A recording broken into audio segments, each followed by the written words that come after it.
Hello good evening everyone.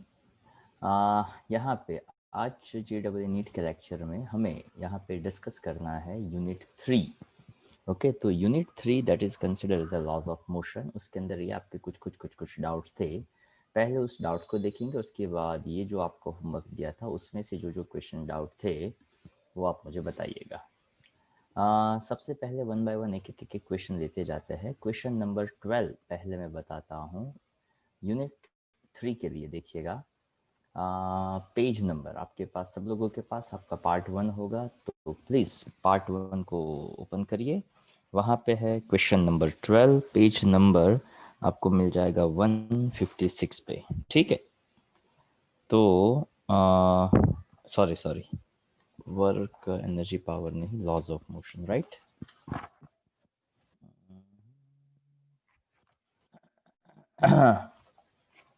Yes, चलो बीच बीच में हमने काफ़ी सारे क्वेश्चंस भी उसके अलग अलग टाइप के डिस्कस किए हैं, जिसके अंदर पुली टाइप के क्वेश्चंस भी हमने कवर करने का ट्राई किया था। यहाँ पे 12th नंबर का जो क्वेश्चन है वो एक अच्छा क्वेश्चन माना जाता है। वहाँ से एक आपको एक जनरलाइज फॉर्मूला भी मिलेगा। ओके, बीच बीच में बता दो कि अगर वीडियो ऑन होता है तो प्लीज़ आप मुझे बताइएगा। Uniform chain of length L is placed on a rough table with a length L by N hanging over the edge। Okay, तो यहाँ पे आप ऐसा समझने का ट्राई करिए कि जैसे जैसे क्वेश्चन यहाँ पे बनता जाए वैसे वैसे एक फिगर बनाने का ट्राई करिए कि यहाँ पे आप एक टेबल जैसा समझिए और यहाँ पे हमने कोई चेन रखा है ऐसा कुछ आप समझिए, और चेन यहाँ पे हैंग किया हुआ है ऐसा समझिए।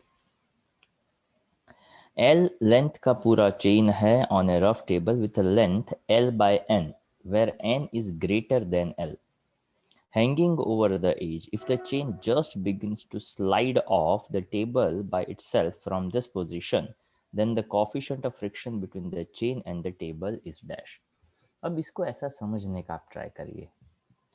क्वेश्चन को ध्यान से पहले समझिए। क्वेश्चन ऐसा कहता है कि लेंथ जो है वो L जितना है, placed on a rough table with the length L by N, यानी यहाँ पे जो चेन है उसका प्रपोर्शन ज़्यादा है, यहाँ पे कम है।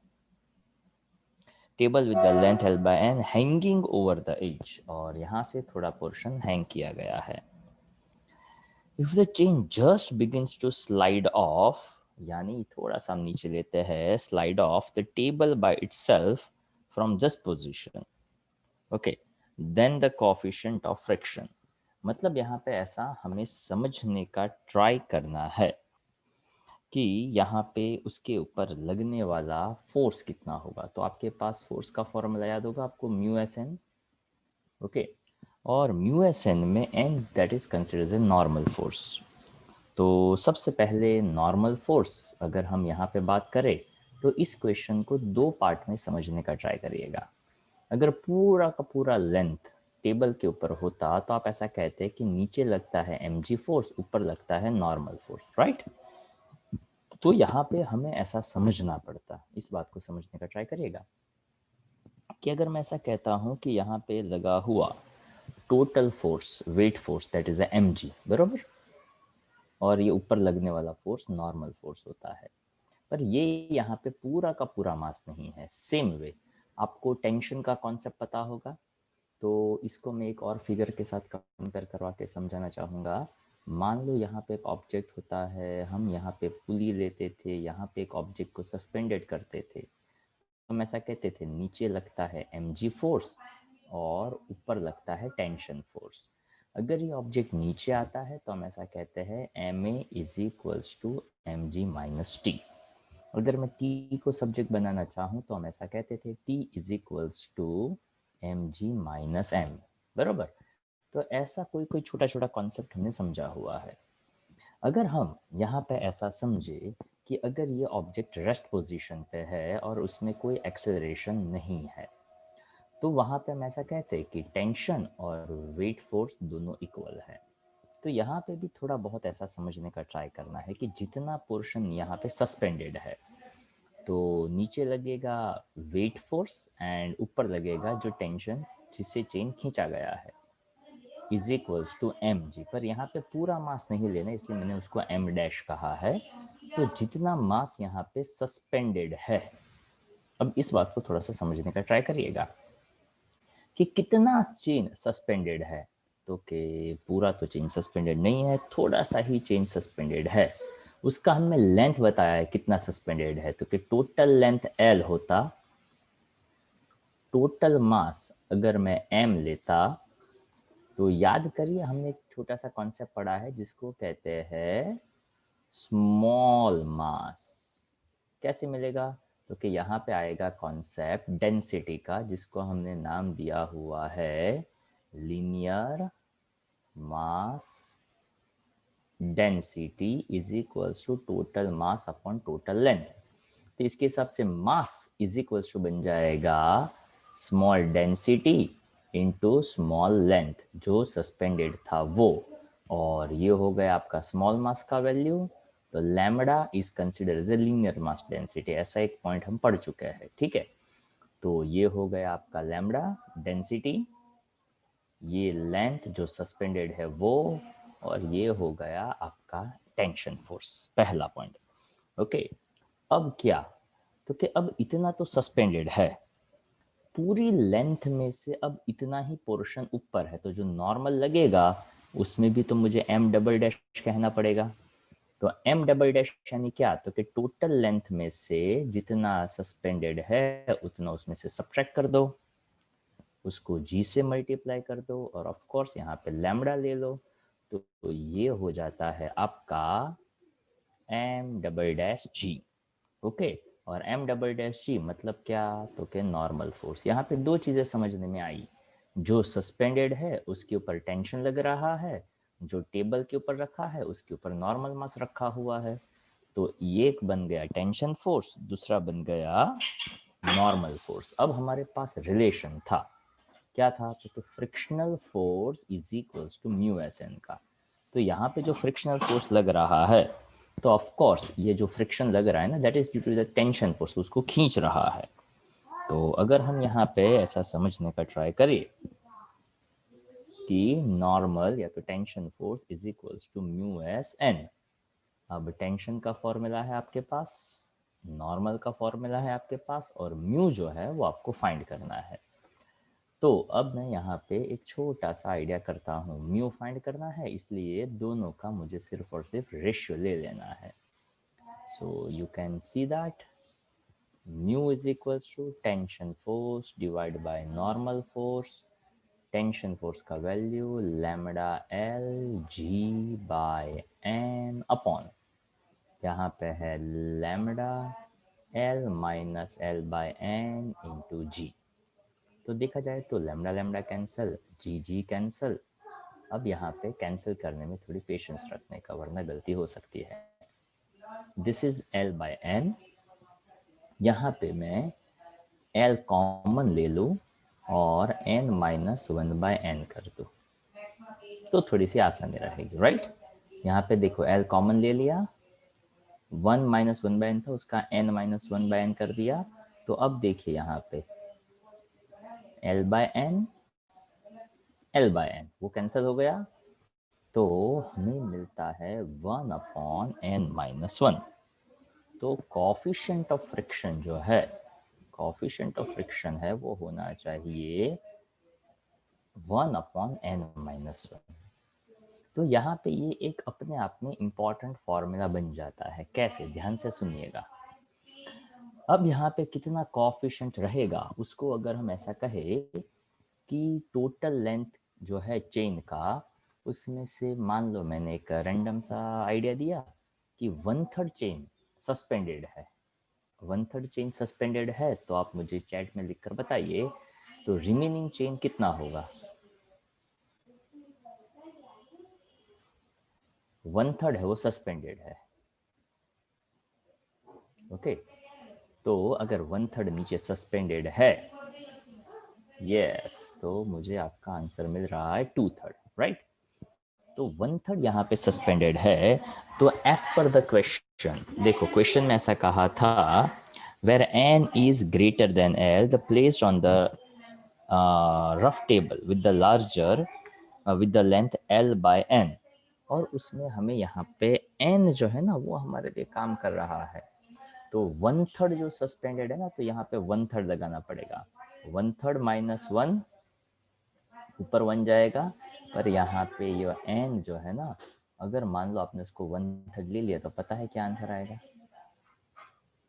देखिए, म्यू 1/1/3 माइनस 1 किया तो थोड़ी सी हल्की सी गड़बड़ हो जाएगी। क्या? देखिए, ऐसा लेना पड़ेगा और ये 3 जाएगा ऊपर, पर 1 माइनस 3 तो -2 हो जाएगा। ओके, तो यहाँ पे n का मतलब हमें प्रॉपरली समझना पड़ेगा। n यानी कितना पोर्शन होता है वो समझना पड़ेगा। ओके, देखो क्वेश्चन में दो चीजें बताई थी कि L by N, rough table with the length L by N where N is greater than L। तो देखो, N greater than L हो तो N by L greater than 1 होगा। अगर मैं यहाँ पे टोटल लेंथ ले लूँ तो हमें पता चल जाएगा, और यहाँ पे जो -2/3 या ऐसा कुछ आएगा, और सॉरी -3/2 ऐसा कुछ आएगा ना, वो माइनस साइन इंडिकेट करता है कि यहाँ पे ऑब्जेक्ट का नीचे आना और फ्रिक्शन उसकी ऑपोजिट डायरेक्शन में लगेगा। अभी जो बोला उसको फिर से रिपीट कर रहा हूँ, ध्यान से सुनिएगा। हमें म्यू का फॉर्मूला 1/n-1 के कॉन्टेक्स्ट में मिल रहा है। क्वेश्चन में बताया था कि n is greater then l। अब इस n is greater then l को क्या समझेंगे? तो अगर आप ऐसा समझ लो कि एक और एग्जांपल ले लो आप। मैं कहता हूँ for example length of the chain 50 centimetre का है, ठीक है, और मैंने n लिया उससे थोड़ा ज़्यादा यानी 60 लिया, तो क्या लग रहा है n is greater than l? तो क्या हाँ बरोबर। अब ले लो l बाय n, चलो ले लिया l बाय n, तो l बाय n यानी ये 0 0 कैंसल, तो 5/6, तो टोटल लेंथ जो 50 सेंटीमीटर का था उसका 5/6 पोर्शन सस्पेंडेड है और रिमेनिंग पोर्शन ऊपर है। I hope you understand my point. तो n ग्रेटर देन l भी सेटिस्फाई हुआ, l 50 सेंटीमीटर n 60 लिया तो ये भी सेटिस्फाई हुआ।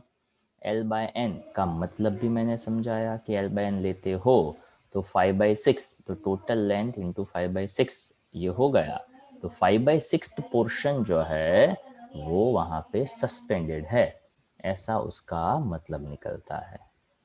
ओके, तो क्वेश्चन के दो इंपॉर्टेंट पहलू थे, पॉइंट्स थे। नंबर 1, लीनियर मास डेंसिटी को समझना, जितना नीचे है उसके लिए टेंशन फोर्स लगना, जितना टेबल के है उस टेबल है उसके ऊपर नॉर्मल फोर्स लगना। उतना समझेंगे तो थोड़ी और ज़्यादा क्लैरिटी आपको आ जाएगी।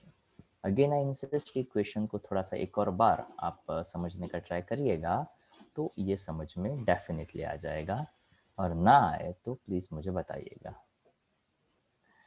अब यहाँ पे लेते हैं नेक्स्ट क्वेश्चन, दैट इज़ 17, ठीक है। तो 17th क्वेश्चन भी है पेज नंबर वही 118 पे। इसमें भी थोड़ा बहुत वही सेम कॉन्सेप्ट है लीनियर मास डेंसिटी का। A rope of length L is pulled by a constant force F. What is the tension in the rope at a distance x from the end where the force is applied? I think ऐसा question एक notes में दिया हुआ है, ऐसा मुझे क्यों याद आ रहा है, पर आपने रखा है तो चलो डिस्कस कर लेते हैं। देखो, अगर लेंथ इसका पूरा का पूरा एल है, राइट, और कांस्टेंट फोर्स एफ हम लगा रहे हैं, तो यहाँ पे मैंने एफ फोर्स लगाया। What is the tension in the rope at the distance X from the end where the force is applied? तो ये एक्स डिस्टेंस में ले लूँ तो ये डिस्टेंस हो जाएगा एल माइनस एक्स। अब देखो, इसको मैं कहता हूँ मास m1, इसको मैं कहता हूँ मास m2, पर हमें पता है m1 प्लस m2 हो जाएगा टोटल मास m, बरोबर।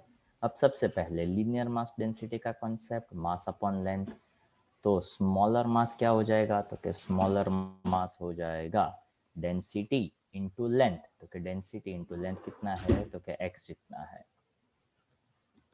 दूसरे वाले का मास कितना हो जाएगा, तो कि दूसरे वाले का मास हो जाएगा लैम्बडा इंटू उसका लेंथ l माइनस एक्स, ऐसा मैं कह सकता हूँ। अब मैं यहाँ पे वैल्यू डाल दूँ तो m by L into x कह सकता हूँ, इधर m by L into L minus x कह सकता हूँ। वैसे चाहूँ तो मैं इसको m 1 minus x by L ऐसा भी लिख सकता हूँ। ठीक है, अब क्या करना है, तो कि मुझे फाइंड करना है टेंशन, जो यहाँ पे उसको हम पुल करते हुए लगाते हैं। तो टेंशन जो है वो यहाँ पे ऐसा समझा जाएगा कि दोनों साइड से उसको क्या किया जाएगा, पुल किया जाएगा। ओके, अब इस बात को समझिएगा। अगेन यहाँ पे जो कॉन्सेप्ट है वो टेंशन इन द स्ट्रिंग वाला है ना, वो यहाँ पे अप्लाई करेगा। तो ये जो पोर्शन है यहाँ पे कितना टेंशन लगेगा, तो यहाँ पे लगा टेंशन और ये यहाँ पे इसको पुल कर रहा है। तो अब ध्यान से सुनिएगा इस बात को, ये भी पुल कर रहा है, ये भी पुल कर रहा है। अब दोनों में एक्सेलरेशन तो सेम लगेगा। तो देखो, सबसे पहले total force mass upon acceleration, sorry, total force mass into acceleration, तो एक्सेलरेशन हो जाएगा टोटल फोर्स अपॉन मास, बरोबर। अब क्या, तो कि यहाँ पे जो फोर्स लग रहा है ना, वो यहाँ पे टोटल टेंशन जो है, यहाँ पे दोनों एक दूसरे को क्या कर रहा है, पुल कर रहा है, बरोबर। तो ये एक्सेलरेशन आपका क्लियर हो जाए तो देखिएगा, ये फोर्स, अच्छा, ये जिस डायरेक्शन में फोर्स लग रहा है एक्सेलरेशन भी उसी डायरेक्शन में लगेगा। तो हमने ऐसा समझा हुआ है एफबीडी के हिसाब से, total mass into acceleration force की वजह से है और टेंशन उसकी ऑपोजिट डायरेक्शन में लगेगा। अब काफ़ी सारी बातें आपकी यहाँ पे क्लियर हो सकती है, ध्यान से देखते जाइए। मुझे फाइंड करना है टेंशन, वो गया इधर, मास इनटू एक्सेलरेशन वो आया इधर। ओके, अब इन दोनों चीज़ों में कंफ्यूजन मत क्रिएट करिएगा। यहाँ पे total force as it is आ गया। ओके, अब यहाँ पे क्या करना था, ध्यान से देखिएगा। हाँ, कि मास, तो कि ये फोर्स एज इट इज, मास का वैल्यू कितना लेना है, तो कि कितना वहां पे लग रहा है, तो कि ये रहा, कितना लग रहा है, स्मॉलर फोर्स, तो कि कितना लगा रहा है, तो कि लैम्बडा इंटू एक्स जितना लग रहा है। एक्सेलरेशन, तो कि एक्सेलरेशन कितना लग रहा है, तो कि total force upon total mass. तो इसके हिसाब से देखो तो टोटल मास कितना हो जाएगा, तो इसके हिसाब से हो जाएगा total mass lambda into L. बस ये हो गया, देखो आपका क्वेश्चन भी खत्म हो गया। लैम्बडा लैम्बडा कैंसिल करो, F minus x F by L, दोनों में से आप कॉमन ले लो, 1 माइनस एक्स बाई एल आया। पूरी सिचुएशन को ध्यान से समझाता हूँ, फिर से देखिएगा। वैसे देखो, इसको इसके साथ कंपेयर करो ना, तो भी जल्दी जल्दी आपको आंसर का पता चल सकता था। ये मास है, ठीक है, उसको एक्सेलरेशन के साथ मल्टीप्लाई करते तो फोर्स मिल जाता। देखो, F as it is, and that mass is also known as a tension. तो टेंशन भी उसी डायरेक्शन में लग रहा था, तो ऐसा भी चल जाता। तो यहाँ पे दो तीन छोटे छोटे पॉइंट्स जो आपको समझ में आने चाहिए। नंबर एक, पहला, फोर्स जिस डायरेक्शन में है एक्सेलरेशन भी उस डायरेक्शन में लगेगा। टेंशन तभी होगा जब आप उसमें खींचाओ, मतलब आप उसको खींचेंगे। So the idea is that FBD के हिसाब से mass into acceleration is equals to total force minus total tension. दूसरा, टेंशन चाहिए तो F माइनस एम लेना था। This F you can just put as it is, पर यहाँ पे ये छोटा वाला पोर्शन है ना, उस पे लग रहा है, तो शायद ये आपको कंफ्यूज कर सकता हो। तो मैं आपको यहाँ पे क्लैरिटी दे दूँ कि इसको आप ऐसा समझिए कि छोटा वाला मास इस डायरेक्शन में जा रहा है, छोटा वाला मास इधर जा रहा है। So maybe you have the better clarity. तो छोटा वाला मास हो गया लैम्बडा इंटू एक्स, एक्सेलरेशन, तो क्या एक्सेलरेशन तो पूरा ही होता है, force upon lambda into lag. बस इतना समझ लिया, ताकि हम इसकी भी वजह से ले ले तो भी चलता। सीधा मैं m2 लेता, यू कैन सी हियर, सीधा मैं m2 लेता तो मास इंटू एक्सेलरेशन मुझे direct F1 minus x by L भी मिल जाता। हर एक क्वेश्चन के लिए सिंपल सा मेरा सजेशन ये रहता है कि हर क्वेश्चन को आप एक और बार रिवाइज करिएगा तो आपको 100% क्लैरिटी मिल जाएगा, ताकि ये सभी क्वेश्चंस आपके डाउट्स के थे। सो डेफिनेटली आपने ट्राई किया होगा, पर नहीं समझ में आया होगा तो ही आपने पूछा होगा। सो आई इंसिस्ट कि आप एक और बार उसको फिर समझिएगा। Now we go for 22। चलो 22 जो है, तो question 22 that is on the again बाजू वाला पेज 119। 22 के जैसा एक क्वेश्चन हमने लास्ट टाइम किया हुआ था। एक सेकेंड, वो यहाँ पे मिले तो मैं दिखा दूँ।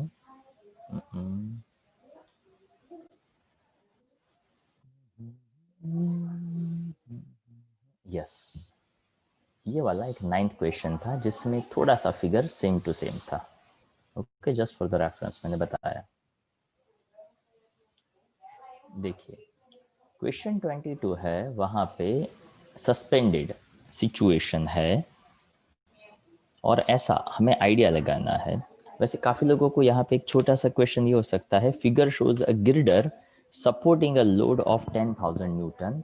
तो मैं बता दूं, ये जो वर्ड है ना गिर्डर, गिर्डर मतलब ऐसा समझिए कि कोई आई शेप वाला ऐसा कोई ऑब्जेक्ट हो ना, उसको गिर्डर कहते हैं। इसका एक एग्जांपल मैं आपको दूं, कभी आपने रेलवे ट्रैक देखे, रेलवे ट्रैक, तो रेलवे ट्रैक को ऊपर से आप देखो ना तो थोड़ा बड़ा होता है, अंदर से ऐसा थोड़ा छोटा होता है, फिर से नीचे जहाँ पे उसको फिक्स किया गया वो थोड़ा बड़ा होता है। अब उसको मैं कैसे समझाऊँ आपको, परफेक्ट ऐसा समझ ना, इसके ऊपर रेलवे ट्रेन जो है ना भाग रहा है, तो इसी ट्रैक को देखो ना तो ऊपर से वो थोड़ा सा ज़्यादा बड़ा है, अंदर वो थोड़ा छोटा है, फिर से नीचे फ्लैट है। तो एक्चुअल में ये जो, हाँ दूसरा एग्जांपल भी आप ले सकते हैं, जैसे आपने वो क्रेन देखे हो। ओके, अगर आपने वो मूवी देखा हो ना babies day out, okay babies day out में लास्ट में एक सीन आता है जहाँ पे कंस्ट्रक्शन का काम चल रहा है और एक बड़ी सी क्रेन है जहाँ पे ऐसा एक आई शेप का, ओके आई शेप का एक रॉड जैसा तो नहीं कह सकते, पर एक आई शेप का एक ऐसा ऑब्जेक्ट होता है जिसके ऊपर बेबी चलते चलते चलते चलते चलते वो यहाँ से खिसक जाता है, अगर वो सीन याद हो तो। Okay that is called as a girder. और कुछ ना करना हो तो सीधा गूगल में जाइए, गिल्डर लिखिए, फोटो देखिए, पता चल जाएगा। अब हमारे इस क्वेश्चन के लिए उतनी ज़्यादा ज़रूरत नहीं है, हमारे क्वेश्चन में तो इतनी ज़रूरत है कि भाई यहाँ से ऐसे दो सपोर्ट थे, दोनों फोर्सेस एक दूसरे को आमने सामने खींच रहे हैं।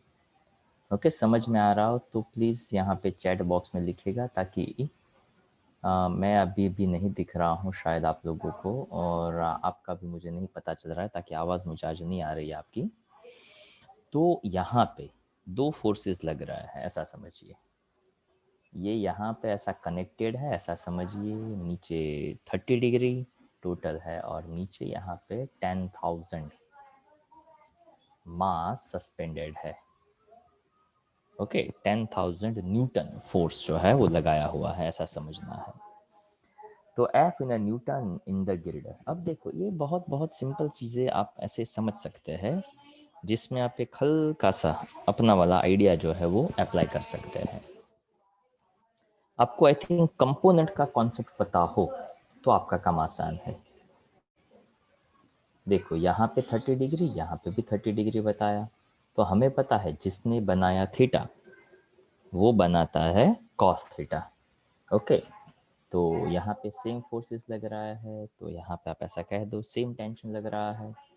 तो टी का ये जो कंपोनेंट है उसको मैं कहता हूँ टी कॉस 30। अब देखा जाए तो यहाँ पे भी वही बनेगा, तो ये भी बन जाएगा t cos 30। तो ये डॉटेड लाइन है, वहाँ पे बन जाएगा 2t cos 30 which is in upward direction, right. नीचे लगता है weight force, that is 10,000 Newton. दोनों को अगर मैंने कंपेयर कर दिया तो मुझे यहाँ पे मिल जाता है टेंशन का एक वैल्यू। ये हो गया 5,000। cos 30 का वैल्यू होता है √3/2, ठीक है। तो यहाँ पे 5,000 और यहाँ पे आ जाएगा √3, cos 30 का वैल्यू √3/2, बरोबर। ये बाई 2 पर चला गया। So this will be again 10,000 by √3, that's the tension value. ये टेंशन मिल गया। अब क्वेश्चन क्या था, तो क्या फोर्स फाइंड करना था। अब इसको समझने का ट्राई करिएगा, इसको मैं थोड़े अलग पेन से समझाने का ट्राई करता हूँ। फोर्स यहाँ पे लग रहा है, ये t का कंपोनेंट है, तो ये t cos 30 बना था, तो ये बन जाएगा t sin 30 बन जाएगा, ओके। अब यहाँ पे ये जो t sin 30 बना, तो that is in equal in magnitude, opposite in direction जैसा काम करेगा। ये जितना इस साइड जाएगा उतना ही यहाँ पे फोर्स लगेगा। तो आपको फोर्स फाइंड करना है t sin 30, t का वैल्यू है 10,000 डिवाइड बाई √3 और sin 30 बन जाता है हाफ। sin 30 बन गया हाफ, तो आपका आंसर बन जाता है 5,000 बाय √3 न्यूटन। तो जिन लोगों को नहीं समझ में आया है वो अपनी बुक के अंदर ये एक फिगर बना दे, जहाँ पे t cos 30 ऐसा आप लिख लीजिए अपवर्ड वाली डायरेक्शन में, यहाँ पे भी आ जाएगा t cos 30 ऐसा लिख दीजिए, और यहाँ पे f और यहाँ पे आप t sin 30 लिख दीजिए। ये थोड़ा अलग बनाइएगा, so you will have the better idea कि f and t sin 30 will be in opposite direction. तो ये वाला फोर्स हो तो ये, तो that will be the same. तो अलग अलग f फाइंड करने की जरूरत नहीं है, that is the only f जो आपको यहाँ से सीधा सीधा आंसर है वो दे सकता था। So here it's just a simple idea कि आप उसको ऐसे कर सकते थे, मतलब ऐसे आंसर उसका निकाल सकते थे। अब उसके बाद नेक्स्ट क्वेश्चन भी है 24, ठीक है। तो 24 के बाद, सॉरी 22 के बाद देखते हैं 24, और उसमें भी ये थोड़ा सिचुएशनल बेस्ड क्वेश्चन, या तो ऐसा कहेंगे हाइपोथेटिकल टाइप का क्वेश्चन है कि मान लीजिए कि 2 पुली दी गई है। वैसे क्वेश्चन इंटरेस्टिंग है, ओके, उसकी फिगर भी मजेदार है। उसमें ऐसा दिया गया है क्वेश्चन 24 में, figure shows a man pulling a rope with such a force that the Planck मतलब जस्ट अ वुडन सरफेस जैसा हो सकता है, ओके, ऐसा कोई टुकड़ा जिसके ऊपर वो इंसान खड़ा रह सकता है। Wooden plank is held in a position the way of the ropes, plank and the pulley that are to be neglected. G 10 meter per second and the way of the man is 80 kg. 80 kg F. Okay, उसका मतलब है 80 Newton जितना।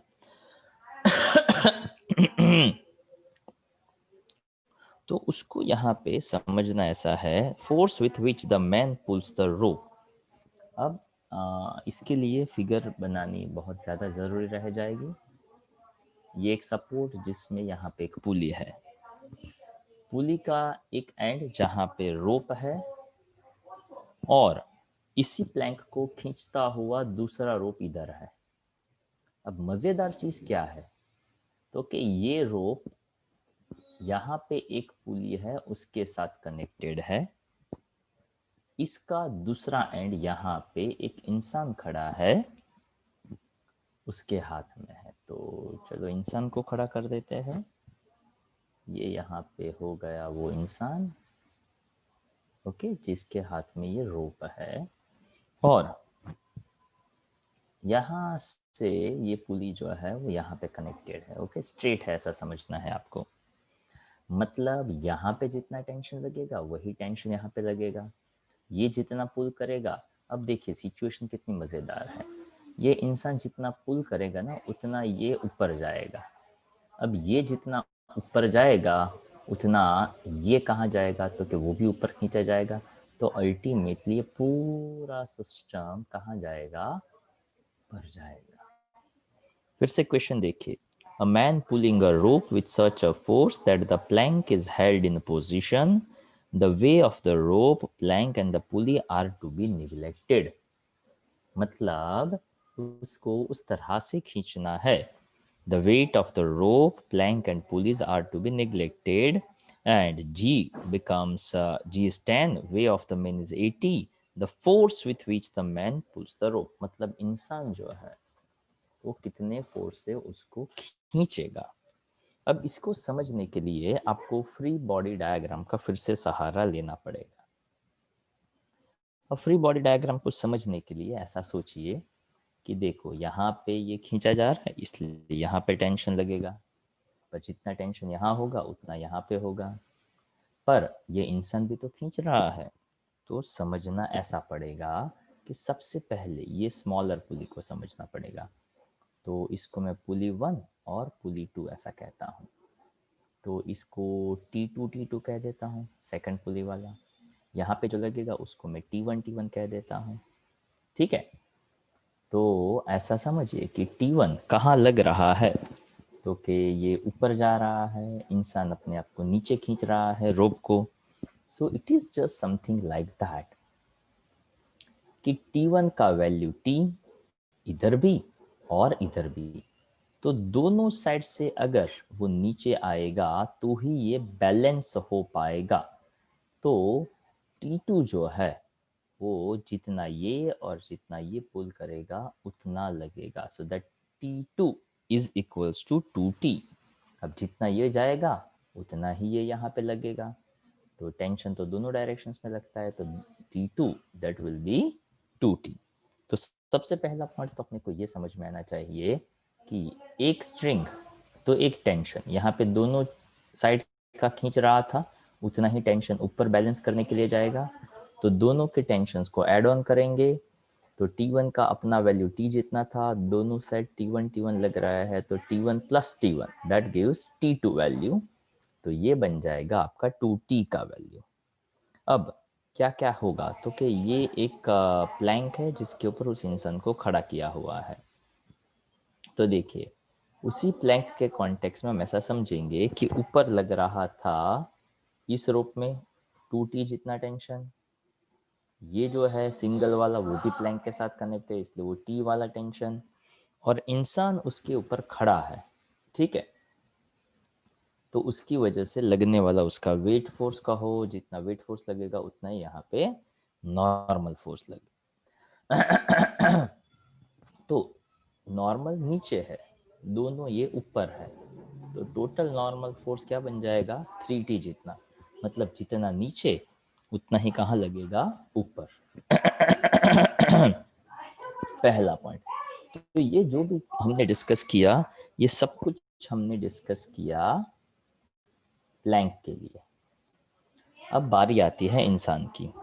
Okay, तो man के ऊपर कौन कौन से फोर्सेस लग रहा है, तो इंसान का अपना खुद का क्या होगा, वेट फोर्स। प्लैंक जिसके ऊपर खड़ा है वो क्या लगाएगा, नॉर्मल। और जिससे वो खींच रहा है वो क्या लगाएगा, टेंशन फोर्स। तो इसके हिसाब से, और ये पूरा का पूरा ऐसा समझा जाएगा, देखो ये और ये दोनों एरो ऊपर की साइड है, ये एरो नीचे की साइड है, तो tension plus normal that is equals to mg। अब हमारे पास कुछ कुछ डेटा रेडी था, जैसे कि tension plus 3T that is equals to mg, and ये बन जाएगा आपका 4T is equals to mg। 4T is equals to mg, तो आपको टेंशन ढूंढना हो तो टोटल mg बाय फोर्स कर दो।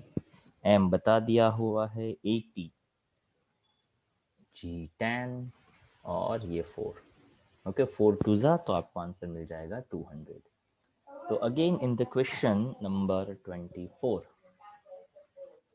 दो पार्ट में सिचुएशंस बनेंगी, एक बनेगा प्लैंक वाला, एक बनेगा इंसान वाला।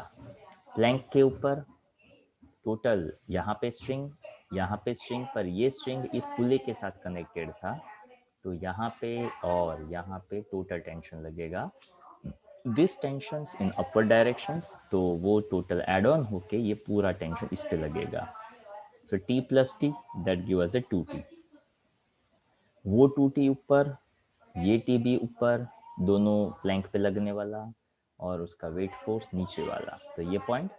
देन आफ्टर इंसान के ऊपर लगने वाला, उसका वेट फोर्स नीचे, प्लैंक लगाएगा नॉर्मल, और जो खींचा जाएगा that is a tension T। तो इसके हिसाब से आपको उसका वेट जो है वो पता चल सकता है। आई होप समझ में आता होगा। थोड़ा रिस्पॉन्स देते जाइएगा, ना पता चले तो पूछते जाइएगा। So now it is about 29th। तो 29 नंबर का जो क्वेश्चन है, तो यहाँ पे ऐसा हम समझेंगे,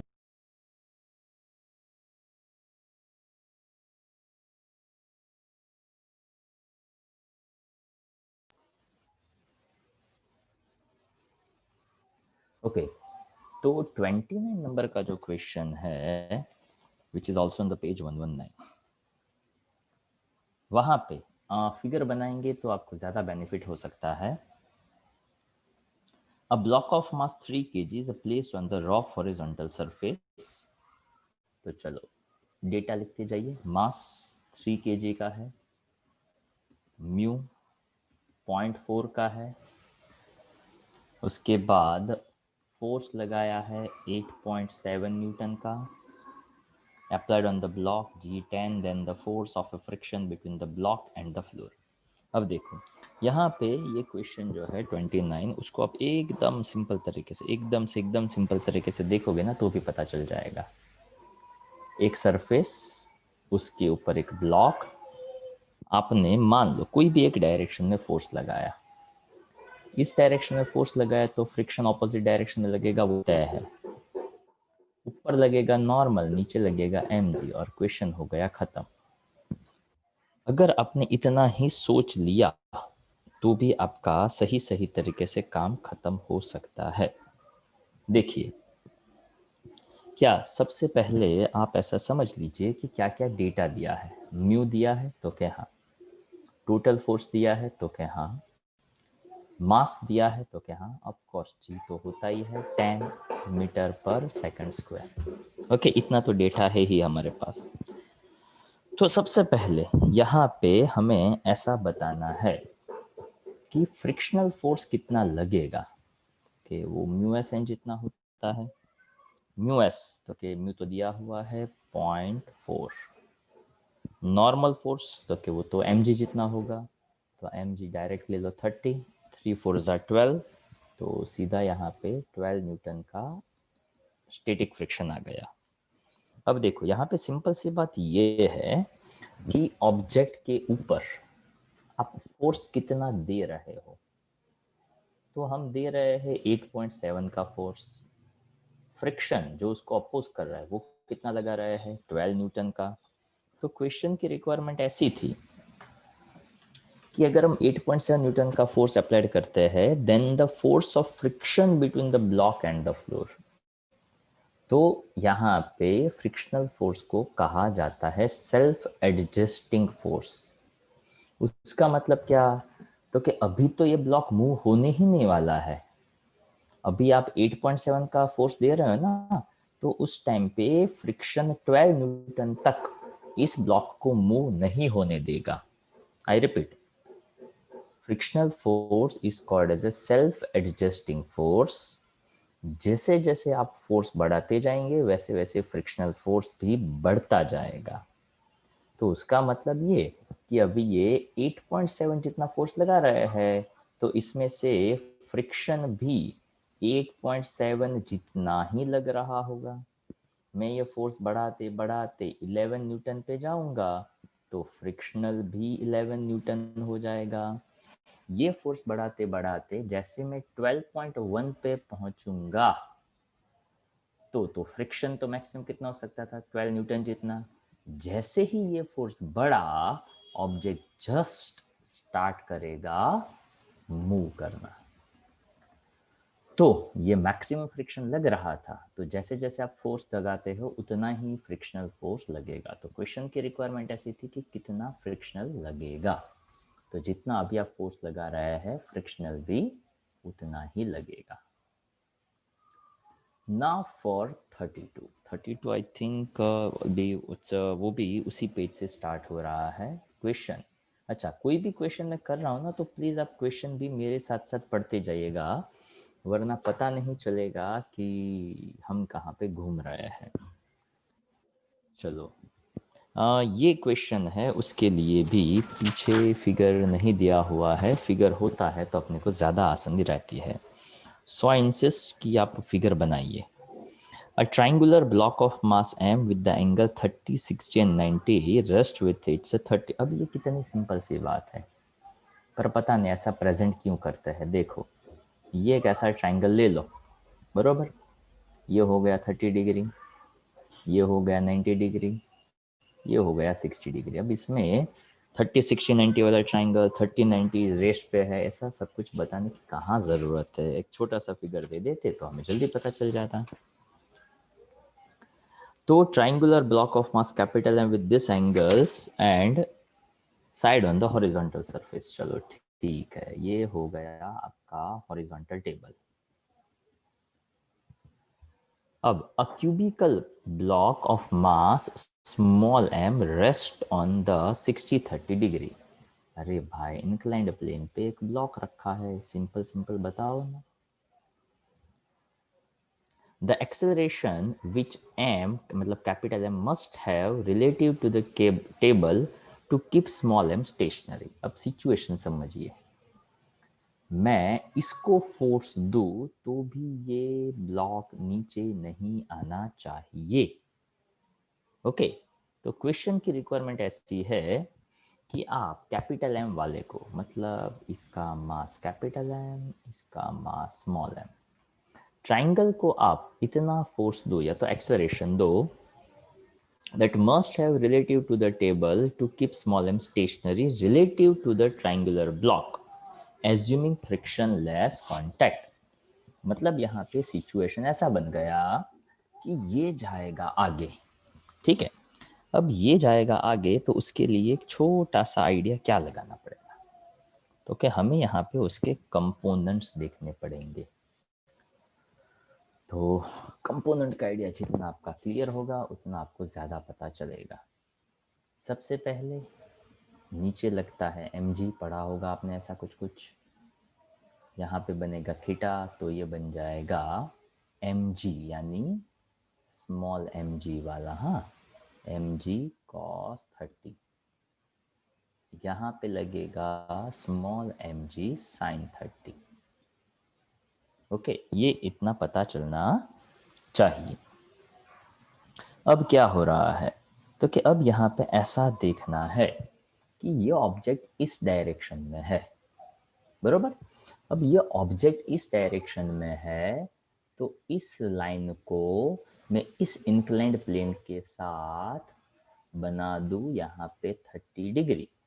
तो ये है एम ए, तो ये एम ए का, ध्यान से सुनिएगा, हाँ, ये कैपिटल एम वाली लाइन, उसको एक्सेलरेशन जो दिया जाता है वो वाली लाइन, मतलब ये लाइन और ये लाइन वही सेम टू सेम है।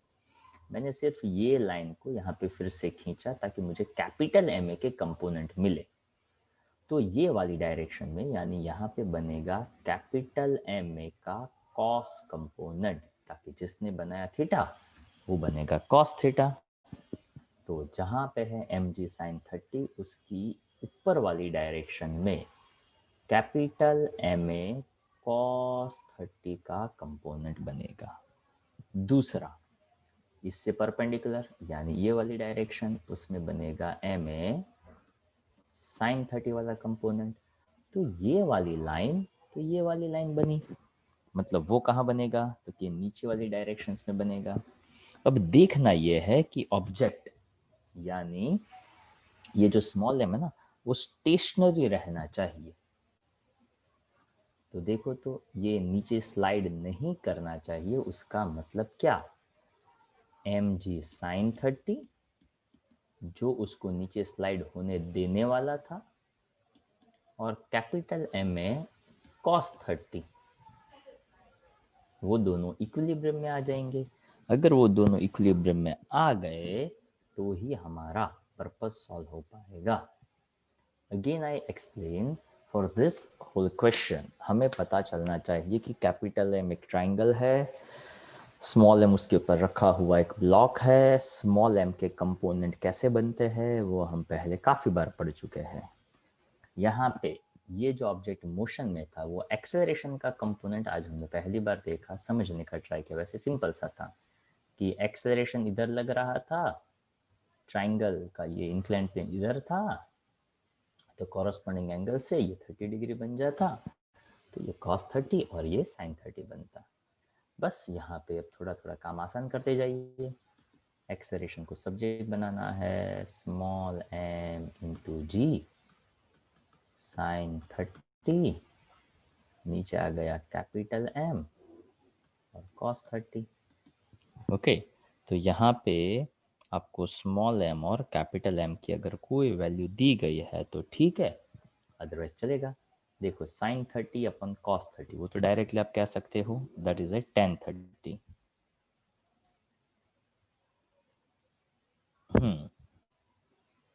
That is tan 30।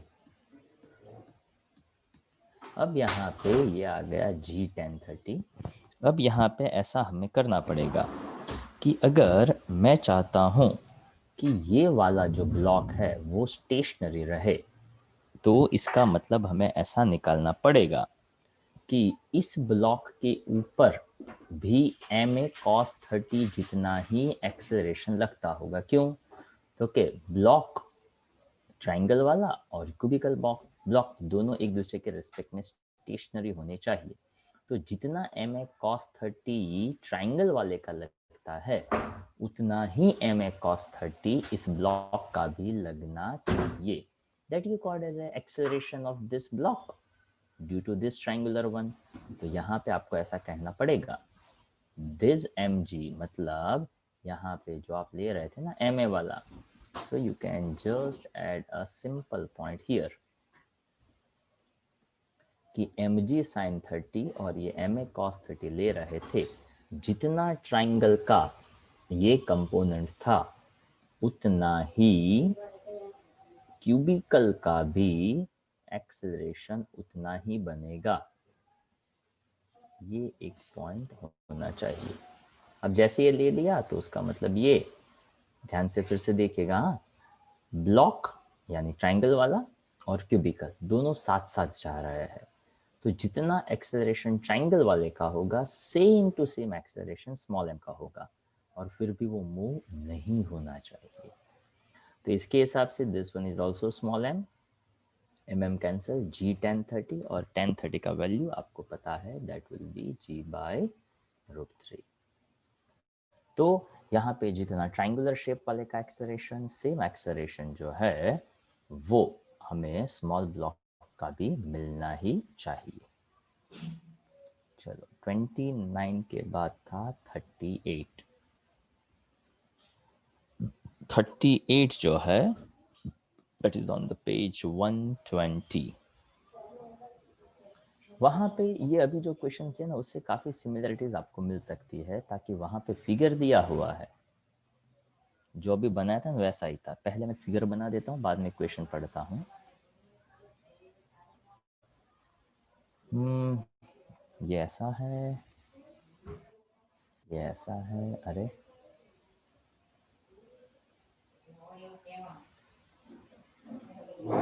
और यहाँ पे थीटा एंगल है, ठीक है। यहाँ पे एक ब्लॉक है और ये ए, ये हाइट h और ये लेंथ l है, ठीक है। वैसे ऐसा हम काफ़ी बार कर चुके हैं। अब क्वेश्चन क्या है, a block A slide down a smooth inclined plane when the release from the top in time t. Another block falls freely from the same point and strike the ground in time t by 2. The value of angle theta. अब देखो, एक block ऐसे आ रहा है, एक block ऐसे आ रहा है, यहाँ से जब आता है तो टाइम t लग रहा है, यहाँ से आता है तो टाइम t/2 लग रहा है, तो थीटा की वैल्यू क्या होगी, that is the basic question. अब देखिए, जब फ्री फॉल करता है तो आपके पास फॉर्मूला होता है s is equals to ut plus half at square. Free fall हो रहा है तो इनिशियल वेलोसिटी 0 हो गई, हाफ g हो गया, कितने टाइम में, तो कि t/2 में, तो ये हो गया t²/4। ओके, ये एक हमारे पास एक सिंपल सा डेटा बना, दैट्स GT² और दैट इज इक्वल्स टू, आप कह दो GT²/8, that is h value, बरोबर। अब ये ऑब्जेक्ट नीचे स्लाइड होते होते होते आ रहा है। अब यहाँ पे ऐसा देखना है कि अगर वो स्लाइड होते होते नीचे आ रहा है तो यहाँ पे ये उसकी एक्सेलरेशन बनेगी। अभी जस्ट कंपोनेंट देखा ना, उसी का कॉन्सेप्ट यूज करना है। तो फिर से नीचे आएगा, कितनी लेंथ ट्रैवल करेगा, तो क्या एल जितनी ट्रैवल करेगा, बरोबर। इनिशियल वेलोसिटी 0, हाफ, एक्सेलरेशन कितना बन जाएगा, तो क्या एक्सेलरेशन बन जाएगा g साइन थीटा, हमें नहीं पता है थीटा कितना है, और वहाँ पे टाइम लगता है t² जितना, बरोबर। तो देखो, अब यहाँ पे जो आपको आंसर लेकर आना है उसके ऑप्शंस में हमें सिर्फ एंगल दिया हुआ है। अब क्या, तो कि अब हमें थीटा फाइंड करना है, तो थीटा तो सिर्फ यहीं पे है। अब यहाँ से हमें कुछ कुछ ऐसा कोई आइडिया निकालना पड़ेगा जिससे हम किसी ना किसी को रिप्लेस कर सके। तो एक काम करते हैं, एक छोटा सा ट्राई करते हैं आइडिया लगाने का। इसमें से t² को अगर मैं रिप्लेस करूँ तो L half g sine theta, okay, और t² को रिप्लेस कर देते हैं तो 8h/g, ऐसा कुछ कुछ मुझे मिला। तो चलो g कैंसिल हुआ, 2 4 हुआ, और L/h is equal to 4 sine theta, ऐसा कुछ बना, बरोबर। अब L/h तो कुछ होता है, ये 1/cosec थीटा होता है, ठीक है। तो देखो, L/h that is hypotenuse, and तो अगर मैं यहाँ पे साइन थीटा बनाता तो h/l होता, यहाँ पे L/h है तो मुझे कहना पड़ेगा 1/sin theta is equal to 4 sine theta. तो साइन थीटा इधर जाने दो, 4 इधर ले लो, तो 1/4 is equal to sin² theta, तो साइन थीटा हो जाएगा हाफ। साइन थीटा हाफ तब होता है जब थीटा होता है 30 डिग्री, ठीक है। So what is the basic idea of this question. पहला किस्सा फ्री फॉल वाला, तो ये बन गया free fall, half GT², accelerate, initial velocity 0 हो गई, एक वैल्यू मिला था GT²/8। दूसरा किस्सा इंक्लाइंड प्लेन पे आ रहा था, तो इंक्लाइंड प्लेन का भी हमने जस्ट कंपोनेंट देखा था, फिर से बता दूं, अरे किधर गया वो,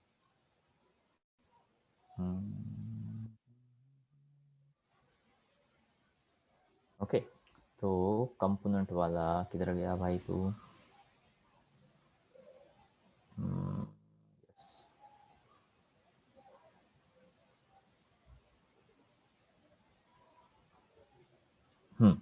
ये रहा mg sin 30 जो हमने लिया था ना, वो कंपोनेंट वाला ही किस्सा यहाँ पे रिपीट करना था। तो mg sin 30 में से मैं m निकाल दूँ तो वो हो जाता है आपका एक्सेलरेशन का वैल्यू।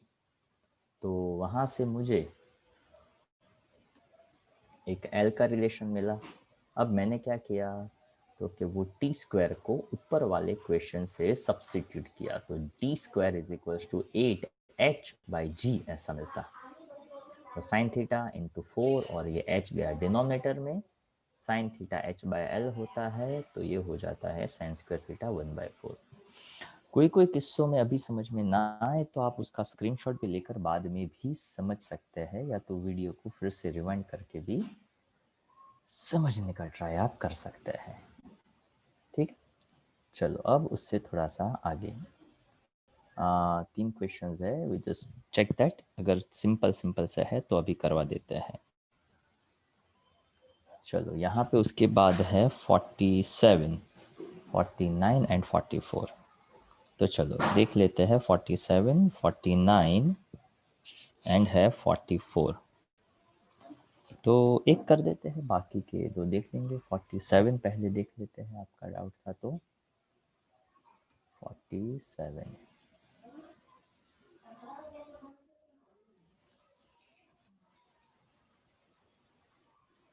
फोर्टी सेवन नंबर का क्वेश्चन ऐसा कहता है, a horizontal force of F is applied to a frictionless pulley of mass m2. The horizontal surface is a smooth. Acceleration of the block of mass m1 is n times the acceleration of the pulley. बस अगर ये line हमने समझ ली तो हमारा question आसान हो जाता है। सबसे पहले हल्का सा एक फिगर का आइडिया, 1 सेकेंड।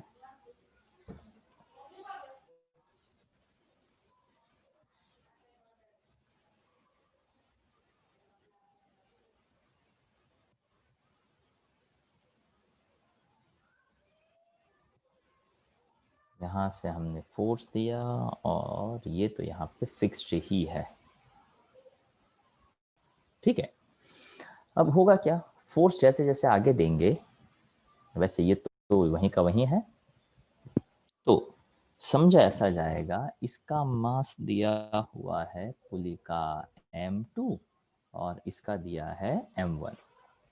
तो अब करना बहुत ही सिंपल सा है, यहाँ पे आपको फाइंड ये करना है कि आप कितना उसमें एक्सेलरेशन लगा सकते हैं। तो देखिए सबसे पहला पॉइंट ये समझना चाहिए कि यहाँ पे ये एक ही सिंगल पुली है, तो दोनों में टेंशन जो है ना वो सेम लगेगा, नंबर एक। नंबर दो, यहाँ पे ऐसा करना है कि हम इसको खींच रहे हैं, तो जितना ये फोर्स आगे जाएगा उतना ये ब्लॉक भी उसके ऊपर भी इफेक्ट करेगा। तो अब देखिए इसको समझने का एक सिंपल सा तरीका आप लीजिए। इसके लिए आपने एक पॉइंट समझा हुआ था, याद करिए कि यहाँ पे m1 और m2 की वैल्यू जो है वो भी दी गई है। m1 and m2, f is a frictionless, m2 horizontal surface and m1 is n times। चलो ठीक है, m1 m2 नहीं दिया हुआ है, ओके। तो इसको कुछ और तरीके से ट्राई करते हैं। सबसे पहले तो ऑब्जेक्ट जिस डायरेक्शन में मोशन में है उसी डायरेक्शन में उसका एक्सेलरेशन लगेगा, और वहाँ पे एक आपने को n टाइम्स का एक किस्सा बताया, और वो ये बताया the acceleration of the block of mass m1। तो acceleration of block mass m1 that is equals to n times acceleration of m2। अब इसको मुझे ऐसे नहीं लिखना चाहिए, मुझे उसके थोड़े अलग तरीके से लिखना चाहिए, ताकि मास का थोड़े ना कंपैरिजन है। पहले वाले का एक्सेलरेशन दूसरे वाले से n2 टाइम्स है, ऐसा उसने यहाँ पे कहा हुआ है, राइट। तो a1 is equals to n a2, ऐसा एक किस्सा बताया हुआ है।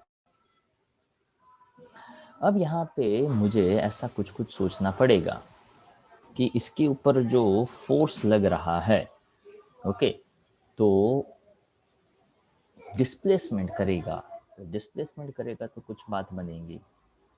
तो डिस्प्लेसमेंट यहाँ पे पर नहीं, यहाँ पे आपको फोर्स भी देना पड़ेगा। जस्ट मोमेंट, डेल अगर ये फोर्स आगे बढ़ेगा, so that is a distance covered something and this also covered some distance.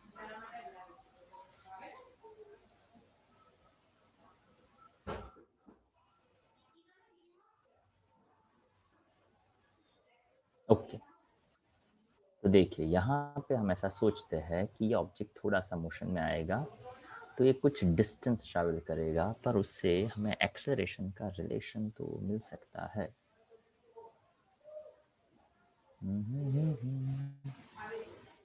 Tension एक में लगेगा, वही टेंशन दूसरे में जाएगा, ये m2 उसको पुल करेगा,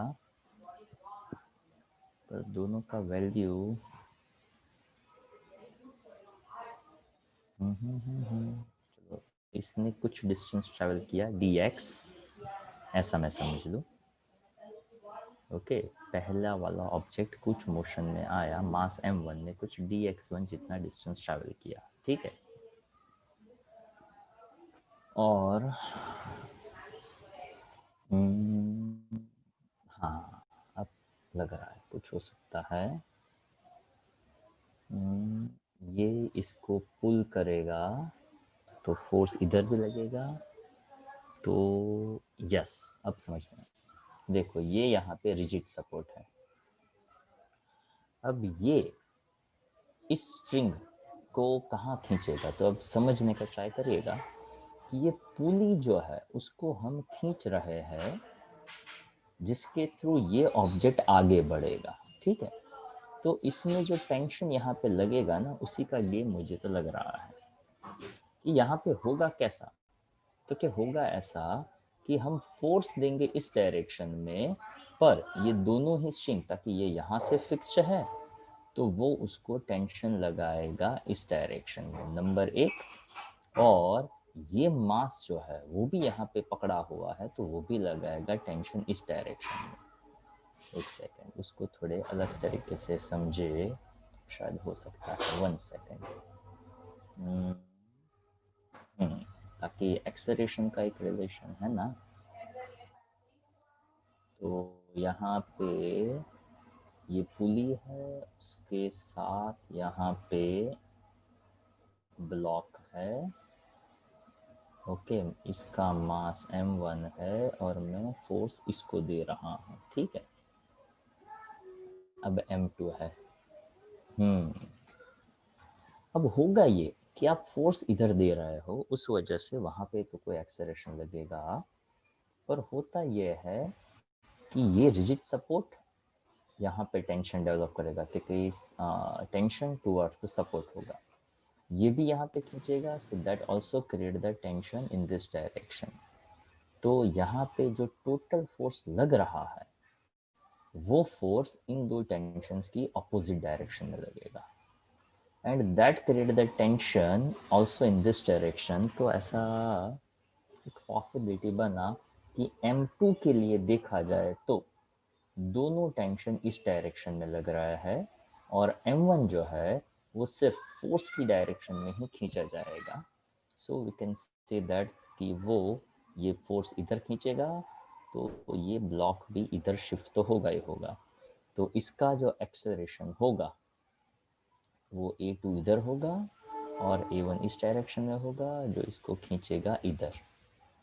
तो इसके हिसाब से पहला वाला जो है उसका डिस्प्लेसमेंट, अगर मैं dx1 यानी स्मॉल डिस्टेंस समझ लूँ, जो सिर्फ t टेंशन से देगा, और ये दोनों उसके ऑपोजिट डायरेक्शन में है, इसलिए -2t जितना टेंशन लगेगा, एंड स्मॉल डिस्प्लेसमेंट छोटा सा dx2 ले लेते हैं, एंड यहाँ पे पूरा सिस्टम जो है वो इक्विलिब्रियम में रहता है, सो दैट टोटल वैल्यू 0। अब मैं दोनों साइड डिफरेंशिएशन करूँ, पर मुझे यहाँ पे डिफरेंशिएशन करना पड़ेगा 2 बार, ओके। ताकि डिफरेंशिएशन का रूल याद हो, तो differentiation of position with respect to time देता है velocity, double differentiation of position that give us acceleration. अगर यहाँ पे देखा जाए तो ये टी तो चलो खैर कॉमन आके 0 हो गया, तो टी का तो कोई टेंशन नहीं रहेगा, यहाँ पे dx1 ही रहेगा। तो एक बार डिफरेंशिएशन किया, इसमें भी एक बार डिफरेंशिएशन किया, this to remain as it is because ये टी तो कांस्टेंट है। तो डबल डिफरेंशिएशन करने से ये बन जाता है a1 इज इक्वल्स टू, ये इधर शिफ्ट कर दो तो 2 टाइम्स डबल डिफरेंशिएशन। तो लिखने के लिए आप ऐसा एक्सक्यूज मी लिख सकते हैं, double differentiation of position 1 with respect to time 2, double differentiation of 2 with respect to time 2, and this is equals to acceleration 1, this is equals to acceleration 2।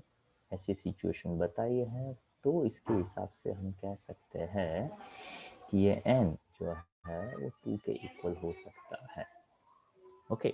तो ये एक छोटा सा तरीका था समझने का कि ये जो टेंशन लगा, force into displacement, total work यहाँ पे हम ले रहे थे। एक्चुअल में ये क्वेश्चन मास इनटू एक्सेलरेशन के बजाय वर्क एनर्जी का होना चाहिए, बट इट्स ओके।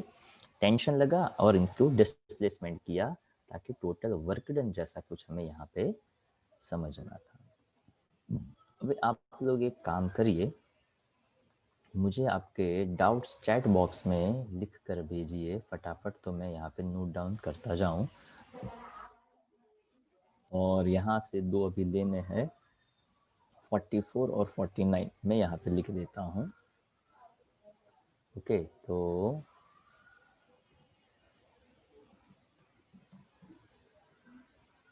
44 49 में लिख देता हूँ। जो आपका मैंने होमवर्क दिया था, उस होमवर्क में था 61 से 132। तो 61 से जो 132 तक का था,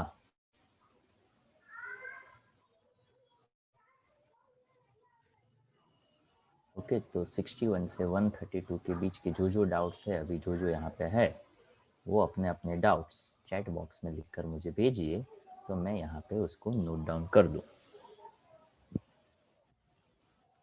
और मैं आपको आपका होमवर्क दे दूँ। होमवर्क रहेगा 132 तक आपने किया हुआ था, तो 132 से थोड़ा सा आगे तक, हाँ ये तो यहाँ तक हो चुका है। तो वर्क एनर्जी पावर के अंदर वहाँ पे आपको लिखने हैं कुछ पेजेस। होमवर्क में है unit 4, page number 143, 144, 145 and 146, 147 and 148। Okay, 1 2 3 4 5 6 page और क्वेश्चन 1 to 25। ओके, चलो आप में से किस किस के डाउट्स आए हैं मैं यहाँ पे ऐड कर रहा हूँ। किसी के कुछ बाकी रह जाए तो फिर से चैट में लिखिएगा। चलो यहाँ पे मुझे मिल रहे हैं 64, then 67, then 68, 65, उसके बाद है 70, उसके बाद है 70 के बाद है 82, 83, 83, उसके बाद है 88, 93, 91, 91, then after 124, 125 and 129। Okay everyone, just please check that कि आपके डाउट्स आ गए या नहीं आए। अगर कुछ रह गए तो बताइएगा। 64, 65, 67, 64, 65, 67, 67, 83, 91, 124, ओके 128, 64, 61 आ गया, 125, 129, 93, 93 आ गया, 88 आ गया, 82 आ गया, 83 हो गया, 70 आ गया, 68 आ गया, 64 आ गया। चलो अगर अभी कुछ बाकी हो तो बताइएगा, नहीं बाकी हो तो हम यहाँ तक रखते हैं। Everyone please note down this homework from unit 4। Okay, 1 2 3 4 5 6 जो भी 10-12 डाउट्स है उसको हम नेक्स्ट लेक्चर में कवर अप करेंगे। ओके, तो अभी सेशन जो है वो हम यहाँ तक रखते हैं।